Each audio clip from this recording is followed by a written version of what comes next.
constitutional rights are under siege right now. Bush and Cheney passed the Patriot Act and the Homeland Security Act. Those rights are taken away. The gun laws, gun control laws all over the place have been there forever.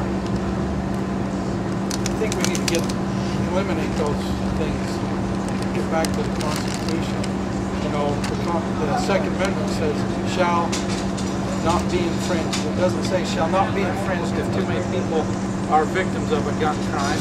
Shall not be infringed unless this guy gets convicted of a felony. It doesn't, as a matter of fact, it doesn't even say guns. It says right to bear arms. Right. So we've been, you know, and part of that is so that we can throw off corrupt government. If the government becomes too corrupt, the farmers can get their pitchforks out, so to speak, and we can throw that bad government off. We should have the right to have any arms we want as citizens. Well, and I'm going to tell you because I'm into transparency. It also says the First Amendment, Congress shall make no law abridging the right of speech, press, religion, the right of the people to peaceably assemble or petition their government for redresses of grievances. One of the things about rights that citizens need to understand clearly, and I used to teach this in high school, is that a right is never absolute. You can't say anything you want. You can go to jail for it. You can be held liable for it. Press rights are not absolute, right? People who are here from the press, you don't have an absolute right to do anything you want under the auspices of press. Okay, in other words, they're always limited. There's no such thing as an absolute. If you take into somebody else's liberty, but me owning a gun to protect myself does not infringe upon your liberty.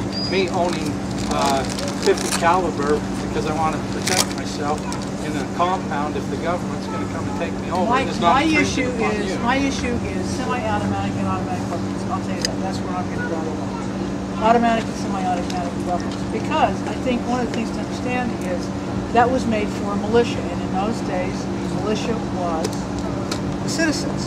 Today, we have a standing army, we have a National Guard, we have policemen, we have sheriffs. But that's the government. It's changed. It's not the people.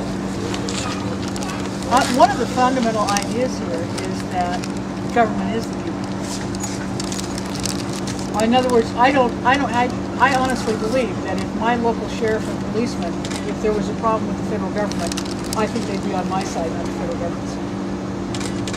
It doesn't work that way. They're getting too much money. All the grants. Where do you think all the cars come from? Well, so are you. Driving on the highways, going to the school. In other words, what I'm saying is, you and I are going to disagree over gun rights, okay?